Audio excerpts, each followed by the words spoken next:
भारतीय पुरातत्व सर्वेक्षण के समुद्री विशेषज्ञों ने बताया कि इन दुर्लभ नमूनों को देश में ही नहीं बल्कि विदेश की प्रयोगशालाओं को भेजा गया और वहां से मिली जानकारी और कार्बन डेटिंग शोध के मुताबिक ये नमूने 9500 साल पुराने हैं। विदेशी वैज्ञानिक भी इस बात को जानकर हैरान थे।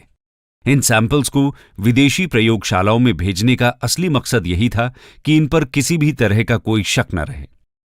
इस स्थान पर बड़ी संख्या में लंगर पाए गए, जिससे पता चलता है कि द्वारका एक ऐतिहासिक बंदरगाह था और उसने 15वीं से 18वीं शताब्दी तक भारतीय और अरबी क्षेत्रों के बीच व्यापारिक संपर्कों में भूमिका निभाई होगी।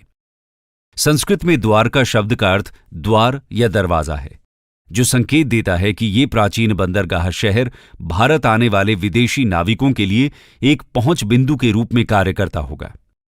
पुरातत्वविद अब प्राचीन शहर की दीवारों की नींव की खोज के लिए पानी के नीचे खुदाई की तैयारी कर रहे हैं। भारतीय पुरातत्व सर्वेक्षण के निदेशक A.K. सिन्हा के अनुसार द्वारका में समुद्र के भीतर ही नहीं बल्कि जमीन पर भी खुदाई की गई थी और 10 मीटर गहराई तक किए गए उस उत्खनन में सिक्के और कई कलाकृतियां भी मिली हैं।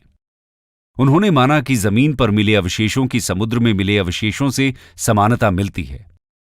इस विषय पर जानकारी देते हुए भारत के समुद्र तकनीकी विभाग के मंत्री रहे मुरली मनोहर जोशी ने बताया था कि ध्वनि चित्रों से मानव निर्मित शिल्प का पता तो चला ही है, साथ ही एक प्राचीन नदी का भी पता लगाया गया है जो 9 किलोमीटर तक लंबी है और इसके किनारे पर ही इस प्राचीन सभ्यता के अवशेष और शिल्प पाए गए हैं।